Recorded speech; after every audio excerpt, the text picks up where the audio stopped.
How many years has it been that you've actually been making ayahuasca? I've been coming down to Peru here for about 5 years now, and I learned to make ayahuasca my first trip to Peru.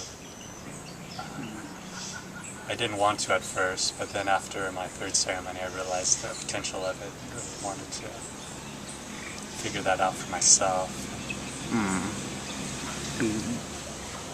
After this motor car passes, why is that? Why did you want to learn to make it yourself versus just drinking someone else's brew or made by a shaman? Well, it just seemed like such a powerful tool at the time that it was an amazing asset to learn that skill, how to produce the ayahuasca on my own. And then I could control the ingredients that go in it. There seems to be a lot of danger with these tertiary compounds, such as particularly tobacco or datura. And so anytime I've heard about there being issues with the health properties of it, it's usually been involved with tertiary compounds such as those. So I know what's going into it, and the cleanliness behind it, and the preparation.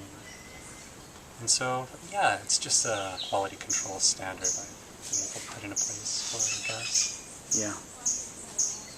So you guys don't add any admixtures, or as you call them, like a tertiary, just... Yeah, we don't do any admixtures, simply because I've never had a problem with the potency or the intensity of the brew with just the ayahuasca and chacruna in it. I don't understand the need for going further with that. If somebody wants to drink, say, like 60 milliliters or even 90 milliliters for a much deeper experience, that's always an available option. But, intensifying the dose in itself just doesn't seem to be where it's at. And the healing modalities and the intention of humans who have used this for the millennia seem to be around this healing modality and created this sort of tool with the ayahuasca and the chacruna. So when you start adding tertiary compounds or admixtures to this, it seems to change the intent.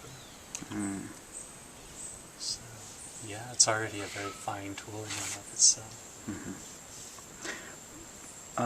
But then you guys seem to add a bit more chacruna, perhaps, than what traditionally was used by, in traditional use, and so I was curious if you could talk more about that, or why.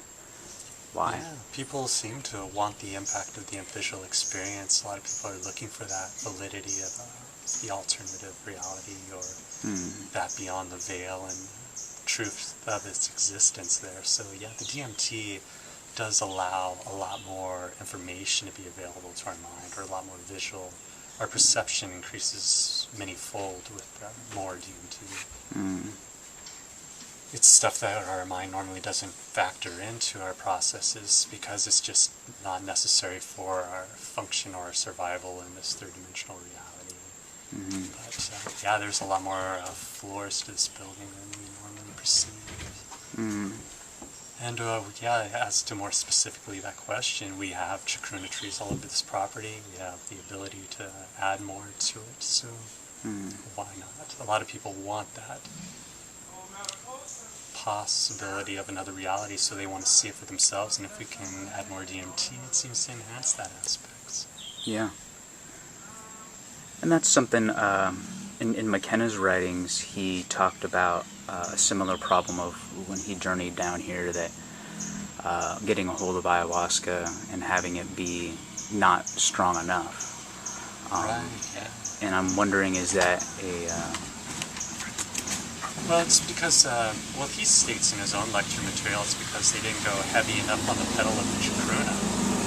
And so he always added more and more chacruna to his compounds to try to get more of that visionary experience. And people accused him of being a visionary freak, and that there's really more, there's a lot to be said for the emotions and, these realizations and things that come through with the ayahuasca, and that the visionary experiences and all that. But he says the validity of an alternative reality is so convincing when you have these visions of something that he knows isn't part of his own inventory, his own history, because he says, I couldn't create that artwork. That's not, I know that's not something that I ever thought of before, these buildings or these people or these personalities and entities that I encounter. It seems to solidify the fact that there's an alternative reality to me, and that's why he pursues the DMT aspect of the ayahuasca experience. Yeah. So then, the necessity or the importance placed on visions by traditional shamans here in the Amazon, and by McKenna himself, do you find, I mean, my personal experience is I don't have that many visions, and I've met several guests that have stated the same thing, and so I'm wondering, is it the ayahuasca is working with us differently, perhaps, or we're needing a different type of healing, or? There's a few different approaches I've had with that particular aspect, with people having visions and not having visions. One of them I feel is it could just be with energetic blockages. There could be like a process of cleaning of the body before it can handle more energy, and then can go into these other visionary states. That holds some validity in some aspects. Another one is that there's lessons that we learn at the beginning with our work, or throughout our work with ayahuasca, and based upon our progress and our relationship with the divine itself, it seems like those lessons are like, okay, you need to work on this, the divine says to you. And then you come back again and again and again to the divine, and the divine's like, well, have you resolved those issues with that? No, well, then here it is again, harder and more intensely, until you can really work through those blockages, and that becomes more and more of a challenge, it seems, as the person continues with their experience and journey with the ayahuasca. Yeah, and then there's the whole chemistry behind it. Does it need more DMT? Does the person have too much fluoride in their diet that's blocking the pineal gland's receptivity to these visionary experiences? Yeah. And so that's always been, I'm always looking at that. Is it their diet? Is it the amount of food that they've ingested at that time in the afternoon?